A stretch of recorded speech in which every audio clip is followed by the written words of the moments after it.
Tayo nagkakatipon sa ngalan ng Ama, ng Anak at ng Espiritu Santo. Amen. Sumainyo ang Panginoon. At sumaiyo rin. Mga kapatid, ngayon sa pagdiriwang natin sa kapistahan ni San Roque, ang patron ng mga may sakit at mga may kapansanan, at siya rin ang patron, in fact, ng mga aso. Kaya yumuko tayo sandali, ipagdasal natin sa pamamagitan ni San Roque, ang ating mga kapatid, ang ating mga kaibigan, ang ating mga kakilala na may mga karamdaman.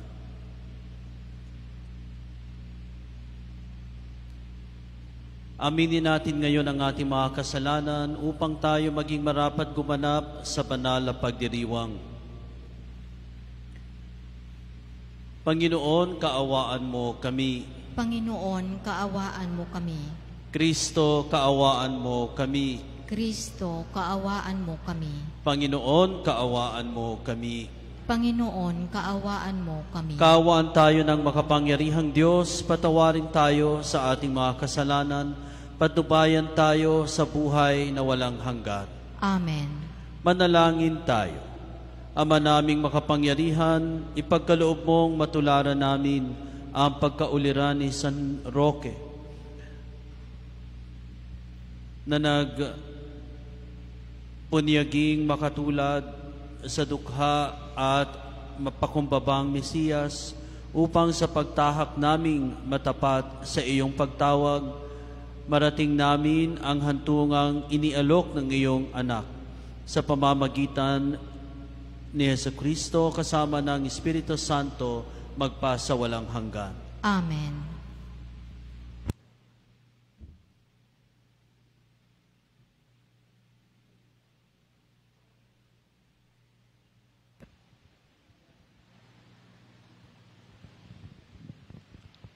Pagbasa mula sa aklat ni Propeta Ezekiel. Sinabi sa akin ng Panginoon, Tao, ipamukha mo sa Jerusalem ang kanyang kasuklam-suklam na gawain. Sabihin mong ipinapasabi ng Panginoon na kanyang Diyos. Ikaw ay mula sa Kanaan, Amoreo ang iyong ama, at Hiteya ang iyong ina.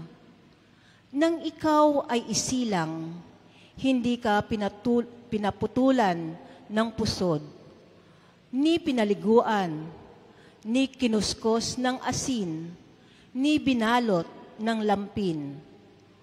Walang nag-ukol ng panahon upang gawin sa iyo ang isa man sa mga dapat gawin. Wala man lamang naawa sa iyo. Basta ka na lamang inilapag sa lupa nang ikaw ay isilang. Nadaanan kitang kakawag-kawag sa sarili mong dugo. Sinabi ko sa iyo noon na mabubuhay ka at lalaking tulad ng mga halaman sa parang. Lumaki ka nga at naging dalaga. Maganda ang iyong dibdib. Mahaba ang iyong buhok, ngunit ikaw ay hubad. Nang madaanan kita uli, nakita kong ikaw ay ganap ng dalaga, at ibinabalabal ko sa iyo ang aking kasuotan upang matakpan ang iyong kahubaran. Nangako ako sa iyo ng buong katapatan. Nakipagtipan ako sa iyo at ikaw ay naging akin. Pinaliguan kita, nilinis ko ang dugo mo sa katawan at pinahiran kita ng langis. Dinamtam kita ng may magagandang borda at sinuutan ng sandalyas na balat. Binalot kita ng pinong lino at damit na seda. Sinuutan kita ng pulseras sa magkabilang braso at binigyan ng kwintas. Binigyan din kita ng hikaw sa ilong at taenga. Pinutungan kita ng isang magandang korona. Nagayakan kita ng halahas na pilak at ginto. Ang kasuotan mo'y pinong lino, piling seda at telang nabubordahan ng maganda. Ang pagkain mo'y yari sa pinakamainam na arena, pulot-purkyutan ang langis at langis ang iyong inumin. Lumaki kang walang kasing ganda at nalagay sa katayuan ng isang reyna. Natanyag sa lahat ng bansa ang iyong kagandahan, pagkat lalo itong pinatingkad ng mga palamuting iginayak ko sa iyo. Ngunit naging palalo ka dahil sa iyong kagandahan. Ano pat, nabuyo ka sa pagiging patotot at ang sarili mo'y ipinaangkin sa lahat ng makita mo. Gayunman, hindi ko na rin kinalimutan ang ginawa kong tipan sa iyo nang ikaw ay bata pa. Ngayon ay gagawa ako ng tipan para sa atin. Hindi ito masisira kailanman. Sa sandaling ipatawad ko ang lahat mong kasalanan, matitikom ang bibig mo dahil sa laki ng kahihiyan. Ang salita ng Diyos. Salamat sa Diyos.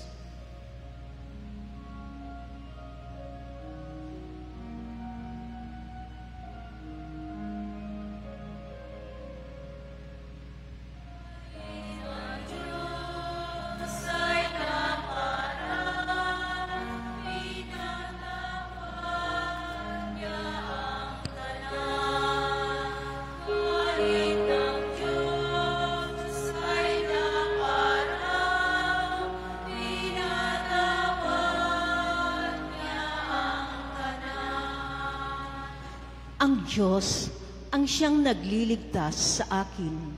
Tiwalang-tiwala ako at wala muntimang pangangamba, sapagkat ang puon ang lahat sa akin. Siya ang aking awit, ang aking kaligtasan. Malugod kayong sasalok ng tubig sa batis ng kaligtasan.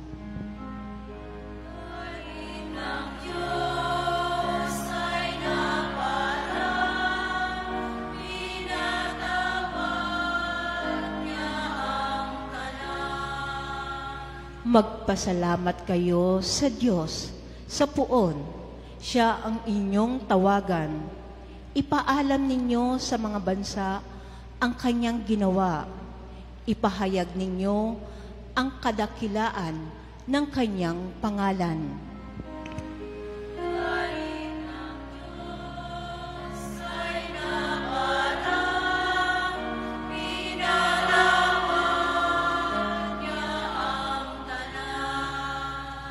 Umawit kayo ng papuri sa puon, sapagkat kahanga-hanga ang kanyang mga ginawa.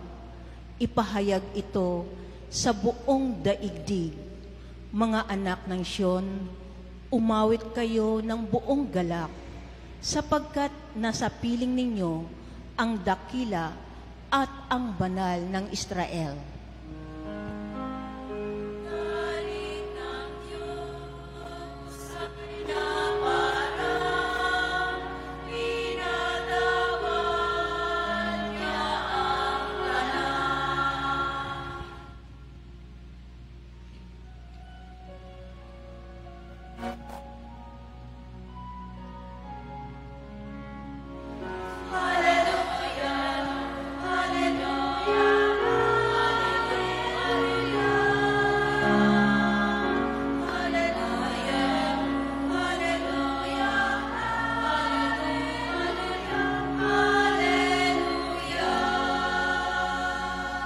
Tanggapin niyo ang salita na di sa tao nagmula, kundi sa Diyos na dakila.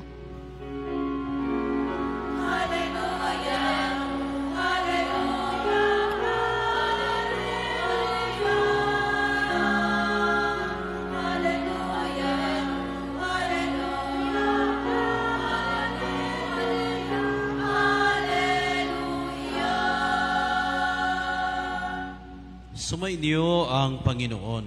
At sumaiyo rin. Ang mabuting balita ng Panginoon ayon kay San Mateo. Papuri sa iyo, Panginoon. Noong panahon iyon, may mga Pariseyong lumapit kay Jesus at tinangkang siluin siya sa pamamagitan ng tanong na ito, na ayon ba sa kautusan na hiwalayan ng lalaki ang kanyang asawa sa kahit anong kadahilanan? Sumagot si Jesus, hindi pa ba ninyo nababasa sa kasulatan na sa pasimulay nilalang sila ng may kapal, lalaki at babae? At sinabi, dahil dito iiwan ng lalaki ang kanyang ama't ina at magsasama sila ng kanyang asawa at sila ay magiging isa. Kaya't hindi na sila dalawa kundi isa. Ang pinagsama ng Diyos ay huwag paghiwalayin ng tao. Tinanong siya ng mga Pariseo, bakit iniutos ni Moises na bigyan ng lalaki ang kanyang asawa ng kasulatan na paghihiwalay bago hiwalayan iyon? Sumagot si Jesus, dahil sa katigasan ng inyong ulo, kaya ipinahintulot ni Moises na hiwalayan ninyo ang inyong asawa.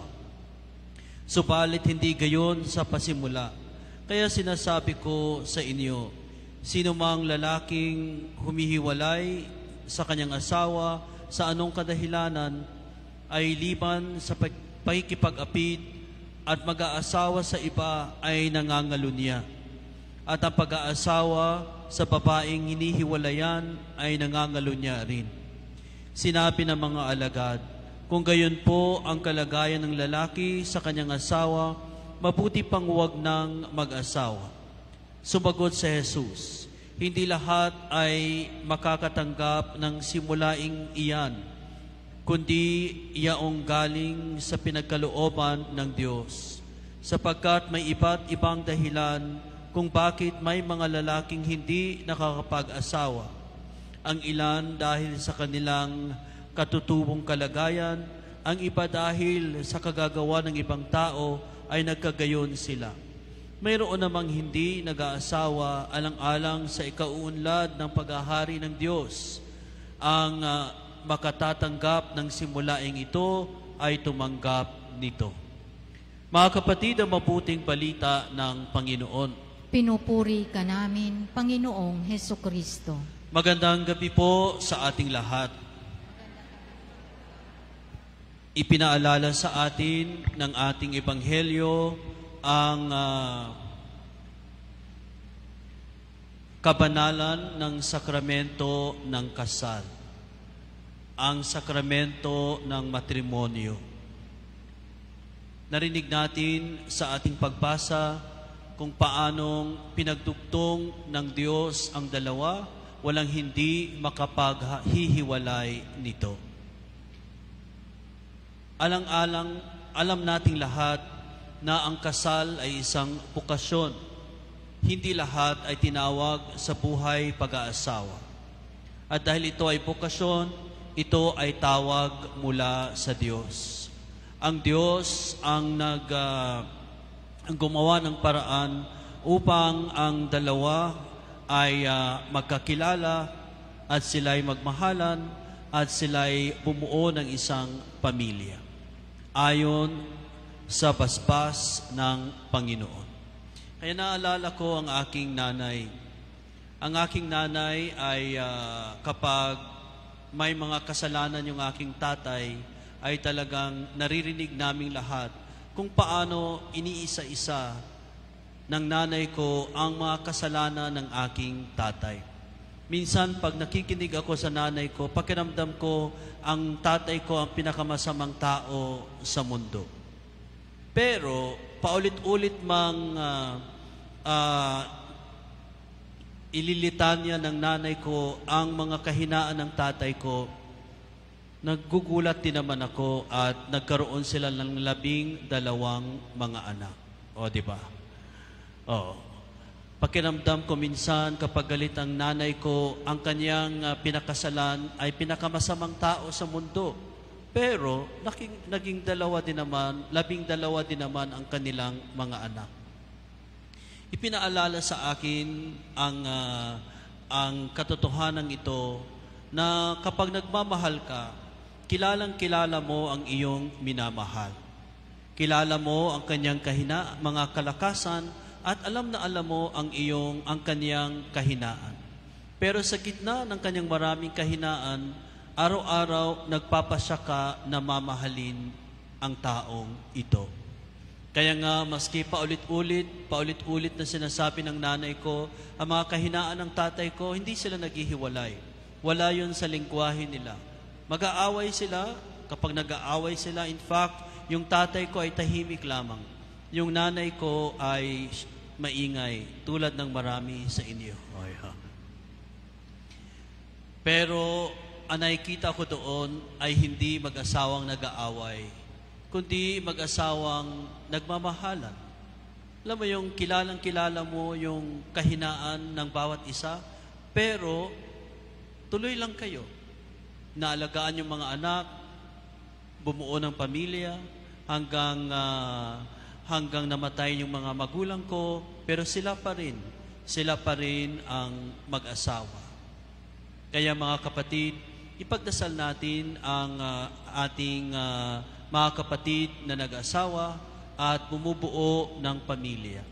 Hari nawa, makita man nila ang kahinaan ng bawat isa, hindi yon dahilan para maghiwalay. Hindi yon dahilan para mag-divorce. Hindi yon dahilan para baliwalain ang basbas ng Diyos sa kanilang pagsasama at sa kanilang kasal. Ang buhay pag-aasawa ay pakibahagi sa walang katapusang pag-ibig ng Diyos. At kasama dito ang walang katapusang pagpapatawad ng Diyos. Kaya ipagdasal natin ang mga pamilyang lalong-lalo na mag-asawang piniling maghiwalay. Hindi madali ang kanilang pinagdaraanan at hindi rin madali ito para sa kanilang mga anak. Kaya payo ko sa mga sakristan natin, kung hindi kayo magpapari, huwag kayong pumasok sa buhay may asawa na hindi pa kayo handa. Hindi ang puso ang magpapasya, kundi ang isip. Kaya nga, kapag wala pa kayong 1 milyon sa bangko, huwag muna kayong magpakasal. Hindi naman kailangan may 1 milyon. Ang importante ay handa. At alam nyo na ito yung kalooban ng Diyos sa inyo. Ang totoong nagmamahal ay hindi niya pinabibigat ang buhay ng kanyang minamahal. Mag-aasawa ka, wala kang hanap buhay. Sino magugutom? Yung asawa mo at mga anak mo? Papilahin nyo rin sa scholarship program sa parokya? Huwag ganyan, huwag kayong ganyan. No, ang totoong nagmamahal, pinagagaan niya ang buhay ng kanyang minamahal.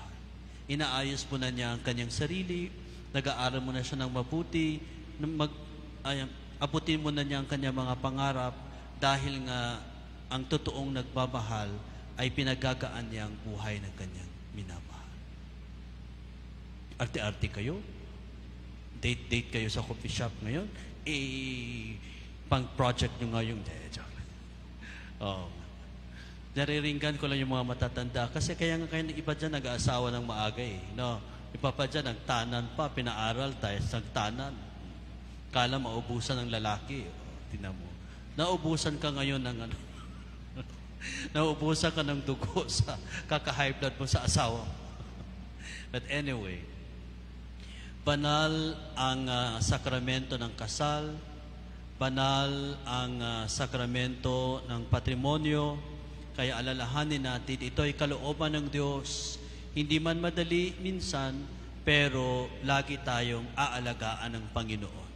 Kaya kapit lamang sa Kanya lagi. Pahayag natin ang ating mga panalangin. Sa bawat panalangin, itutugon natin, Panginoon, dinggin mo ang aming panalangin. Panginoon, dinggin mo ang aming panalangin.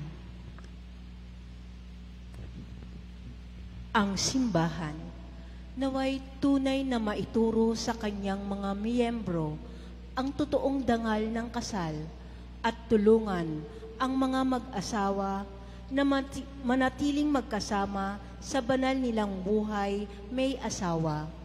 Manalangin tayo sa Panginoon. Panginoon, dinggin mo ang aming panalangin. Ang mga pinuno ng gobyerno at mga mambabatas, naway magpatupad ng mga batas at tuntunin na nagtatatag ng tahanan at hindi sumisira nito. Manalangin tayo sa Panginoon. Panginoon, dinggin mo ang aming panalangin. Ang mga dumaranas ng mga pagsubok sa kanilang buhay may asawa, naway makatanggap ng biyaya na makapagsumikap, isabuhay ang kanilang mga pangako. Manalangin tayo sa Panginoon. Panginoon, dinggin mo ang aming panalangin. Ang mga pamilyang nasira dahil sa diborsyo at paghihiwalay, naway makatagpo ng suporta at pangunawa sa kanilang kapwa-tao, sa kanilang komunidad. Manalangin tayo sa Panginoon. Panginoon, dinggin mo ang aming panalangin. Ang mga yumao nating mga kamag-anak at kaibigan, naway magtamo ng kaligayahan at kapayapaan sa walang hanggang tahanan ng Diyos. Manalangin tayo sa Panginoon. Panginoon, dinggin mo ang aming panalangin. Yumuko tayo sandali, ibulong natin sa Panginoon ang mga mahal natin sa buhay, naway patuloy tayong maglingkod sa isa't isa, magpatawaran sa lahat ng panahon.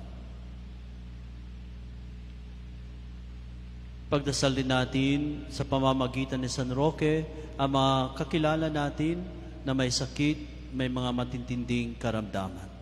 Naway sila ay pagalingin ng Panginoon.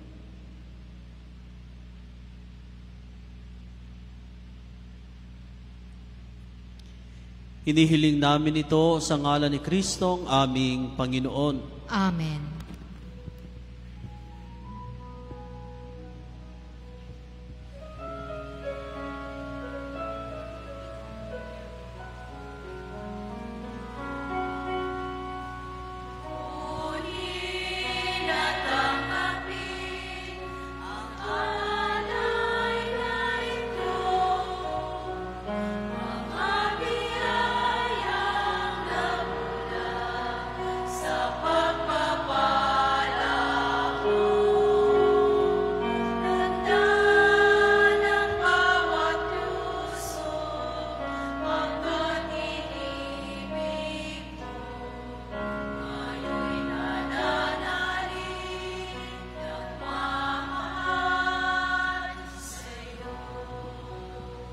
Manalangin kayo mga kapatid upang paghahain natin ay kalugdan ng Diyos amang makapangyarihan.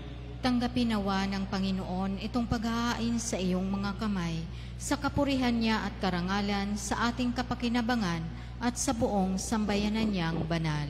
Ama naming makapangyarihan sa iba't ibang Ama naming lumikha, minarapat mong si San Roque ay maging bagong nilikha bilang kawangis mo. Ipagkaloob mo mong kami ring pinagkalooban mo ng pagbabago ay makapaghain ng mga alay sa kalugod-lugod sa iyo. Sa pamamagitan ni Jesucristo kasama ng Espiritu Santo magpasa walang hanggan. Amen. Sumainyo ang Panginoon. At sumaiyo rin. Itaas sa Diyos ang inyong puso at diwa. Itinaas na namin sa Panginoon. Pasalamatan natin ang Panginoong ating Diyos. Marapat na siya ay pasalamatan. Ama naming makapangyarihan, tunay ngang marapat na ikay aming pasalamatan. Ikaw ay nagniningning sa piling ng mga banal. Sa ikirarangal mo sa kanilang kabutihan, ibinibigay mo silang huwara namin araw-araw at katuwang sa pagsamba ng iyong kamahalan. Sa pamamagitan ng anak mong sa Jesucristo, kami ay naliligid ng mga banal na tao. Sila ay mga saksi na ang pananalig sa iyo ay magaganap namin sa ikararangal mo. Kaya kaisa ng mga anghel nagsisiawit ng papuri sa iyo na walang humpay sa kalangitan, kami nagbubunyi sa iyong kadakilaan.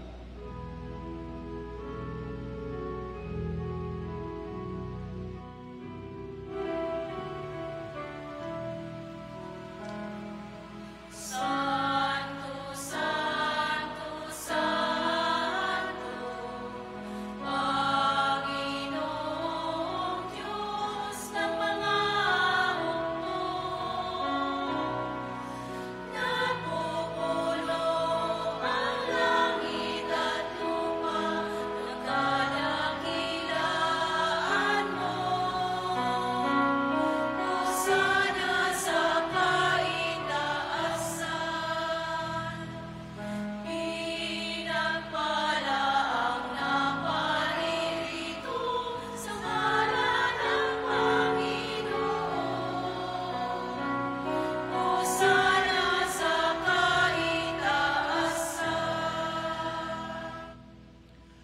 Ama naming banal, ikaw ang bukalan tanang kabanalan, kaya't sa pamamagitan ng iyong Espiritu, gawin mong banal ang mga kaloob na ito upang para sa aming maging katawan na dugo ng aming Panginoong Heso Kristo.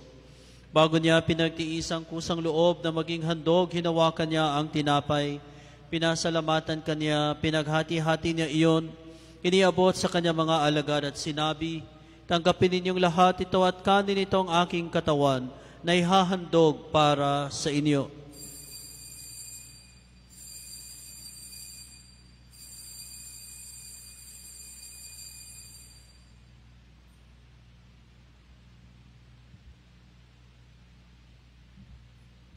Gayun din naman na matapos ang hapunan, ninawakan niya ang kalis, muli kanyang pinasalamatan.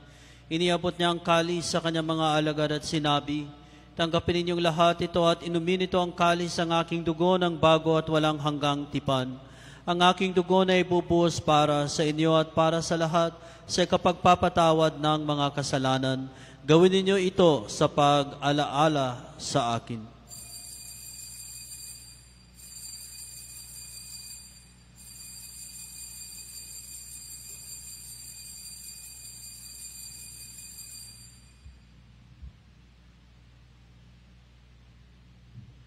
Ipagbunyi natin ang misteryo ng pananampalataya.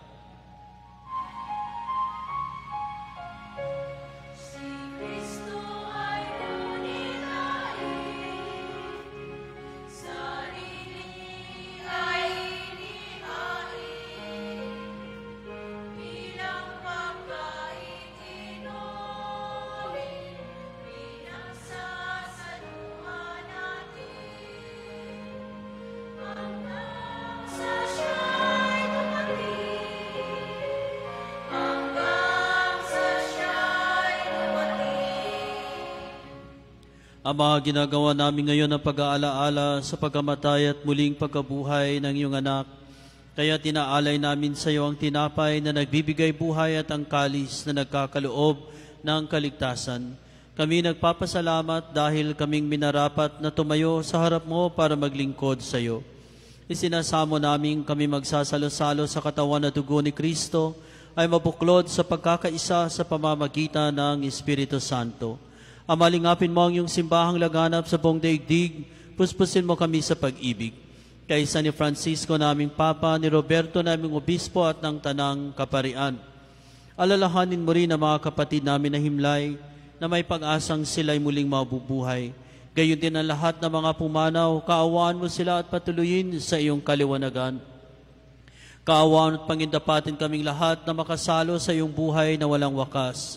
Kaisa ng mahal na Birheng Maria na Ina ng Diyos, kaisa ni San Jose ang kanyang esposo, kaisa ng lahat ng mga apostol at mga banal na namuhay dito sa daigdig ng kalugod-lugod sa iyo.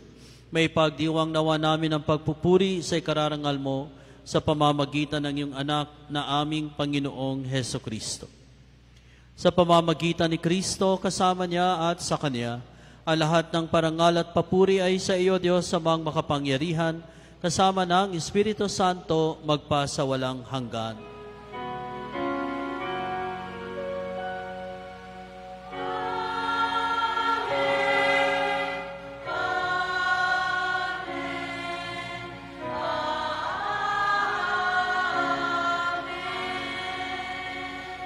Sa tagubili ng mga nakagaling na utos sa turo ni Jesus na Panginoon natin na Diyos, ipahayag natin ng lakas loob. Sabay-sabay tayo, Ama namin, sumasalangit ka. Sambahin ang ngalan mo, mapasa amin ang kaharian mo, sundin ang loob mo dito sa lupa para nang sa langit. Bigyan mo kami ngayon ng aming kakanin sa araw-araw, at patawarin mo kami sa aming mga sala, para nang pagpapatawad namin sa nagkakasala sa amin. At huwag mo kami ipahintulot sa tukso, at iadya mo kami sa lahat ng masama. Hinihiling namin kami adya sa lahat ng masama, pagkalooban ng kapayapaan araw-araw, iligtas sa kasalanan, ilayo sa lahat ng kapahamakan, samantalang aming pinananabikan ang dakilang araw ng pagpapahayag ng tagapagligtas naming sa Yesu Kristo. Sapagkat iyo ang kaharian, ang kapangyarihan at ang kapurihan, magpakailanman. Amen. Panginoong Kristo, sinabi mo sa mga apostol, kapayapaan ang iniiwan ko sa inyo. Ang aking kapayapaan ang ibinibigay ko sa inyo. Tunghayan mo ang aming pananampalataya, wag ang aming pagkakasala.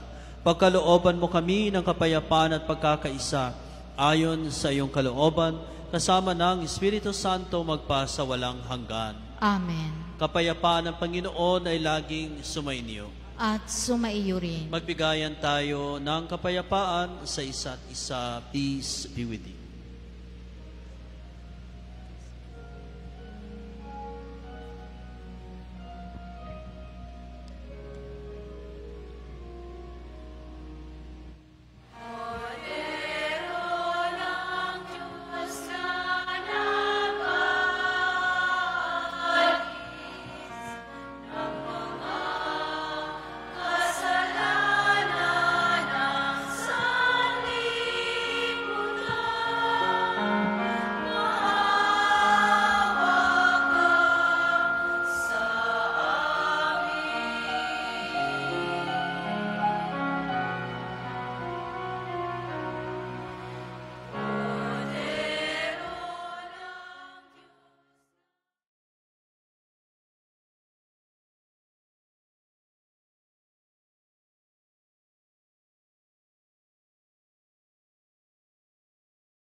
Ito ang kordero ng Diyos, ito ang nag-aalis ng mga kasalanan ng sanlibutan, mapalad ang mga inanyayahan sa kanyang piging. Panginoon, hindi ako karapat-dapat na magpatuloy sa iyo, ngunit sa isang salita mo lamang ay gagaling na ako.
Ama naming mapagmahal, kaming pinalalakas ng banal na paikinabang ay matuto nawang kay San Roque para hanaping ikaw lamang ang akuin ang bagong pagkatao sa aming pamumuhay. Sa pamamagitan ni Jesucristo kasama ng Espiritu Santo magpasawalang hanggan. Amen. May announcement lamang ako para sa AP, sa ating Apostleship of Prayer. May meeting ako kanina kasama inyong mga officer at pagkasunduan na ibalik natin yung exposition sa pre-pandemic na period. Ibig sabihin, ang exposition natin ay every first Friday of the month. Sa mga ordinary Fridays, meron pa ring adoration kasi nandito naman ang Blessed Sacrament, pero syempre hindi i-expose.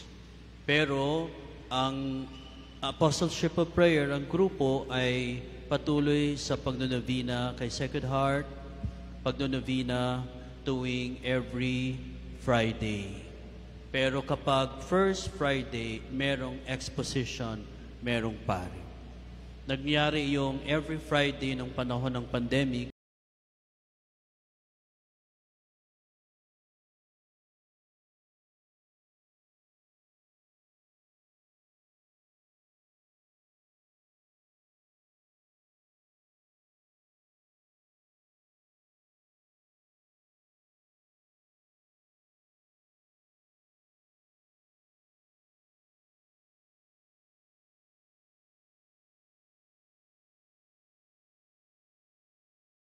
Pero since wala na tayo sa pandemic period, okay, ang exposition ay gagawin natin every first Friday.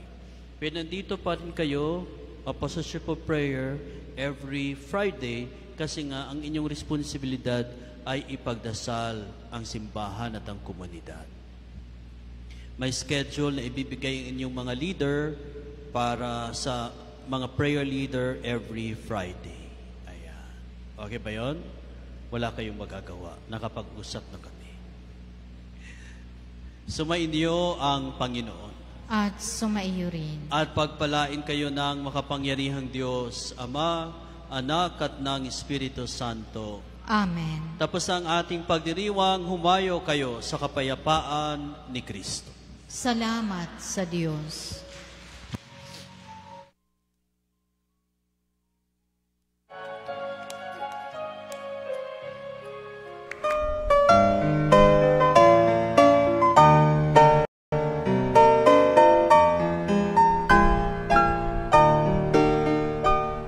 Nuestro Padre Jesús Nazareno, sinasamba ka namin, pinipintuho ka namin, aral mo ang aming buhay at kaligtasan.